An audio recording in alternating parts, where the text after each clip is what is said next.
Good morning. My name is Amandeep Kaur, and today me and my group mates will be discussing about preventing pressure injuries in Canadian healthcare. It's a critical issue that affects patient safety and the healthcare resources. So, what are pressure injuries? Pressure injuries are also known as bed sores or pressure ulcers, which are often painful, preventable wounds that occur when prolonged pressure restricts the blood flow to the skin. They often develop in immobile patients, and particularly in hospitals, long term care facilities, and home care settings.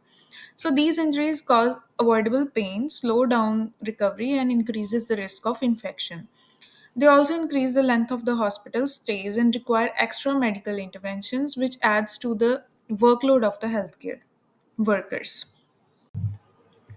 So, next, according to the research done by Wounds Canada in 2018, it shows that nearly 25% of hospital acquired pressure ulcers can be prevented by proper strategies. So, now we will be discussing why is this a Canadian healthcare issue.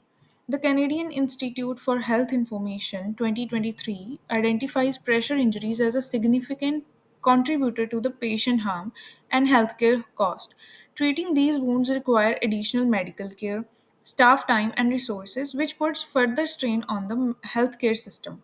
The Registered Nurses Association of Ontario 2024 emphasizes the urgent need to strengthen preventive measures across hospital, nursing homes, and home care settings. Preventing pressure injuries is not just about improving patient care, but also about reducing healthcare costs, improving resource management, and enhancing the quality of nursing care. That's why this topic deserves attention, and the next slides will be discussed by my colleagues. Good morning, everyone. Today I'll share my point of views on the proposed quality improvement initiative. So I will discuss the key strategies. First is like repositioning schedule every 2 hourlies. It is done for the ensurety of the consistent monitoring and the care, especially for the patient who are immobile. Moving forward to the use of the pressure relieving tools like mattress and cushion, it is done so that the weight is distributed evenly and it can reduce the pressure on the high risk area such as sacrum, heel, and elbows. Staff training on PI prevention, education healthcare staff on the best practices for preventing pressure injuries ensure that everyone is on the same page and understand the importance of early intervention and proper repositioning and recognizing the signs of developing PIs. And the last one is like early risk screening using the Braden scale.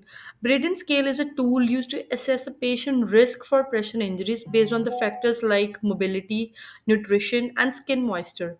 Early identification of high risk patient allows for prompt intervention to reduce the likelihood of the PIs developing.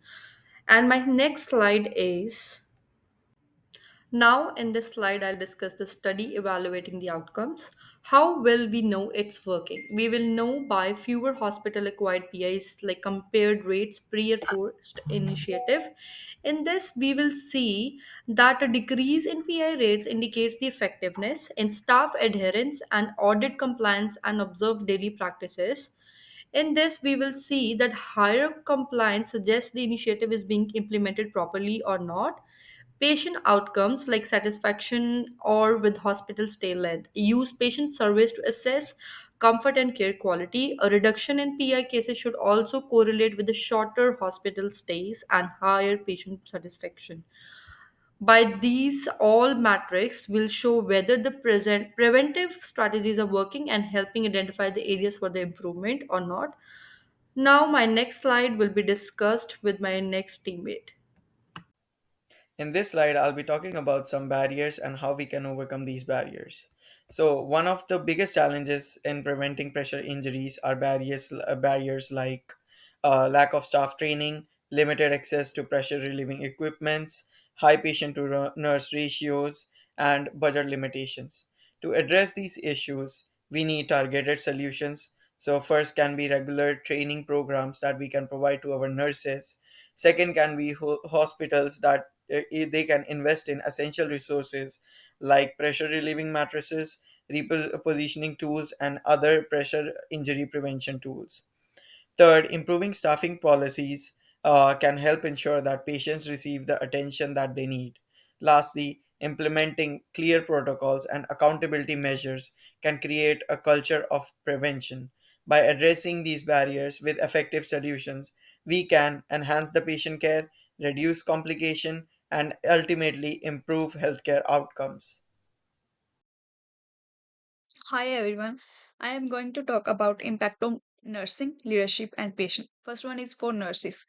Following clear protocol improve accountability. Training ensure nurse apply best practice. Using evidence preventing strategy lead to the better patient outcome. Second one is for leadership. Regular audit data tracking help improve quality control. It support a culture of patient safety, compliance with healthcare standard. Leader can implement policy that sustain long-term improvement. And the last one is for patient. Prevention reduce pain, complication, and infection. Faster healing means shorten hospital stay and improve recovery. Last point is educating patient help them participate in their own care. So now let us see our action plan 5 years. So to ensure long-term success in preventing pressure injury, our 5 year sustainability plan focuses on leadership, sustained change, and resource allocation. We will adopt a transformational leadership approach which motivates staff and fosters a strong culture of safety. Additionally, we will use Orlem's self care deficit theory to guide nurses in assisting at risk patients, ensuring they receive the necessary care and support.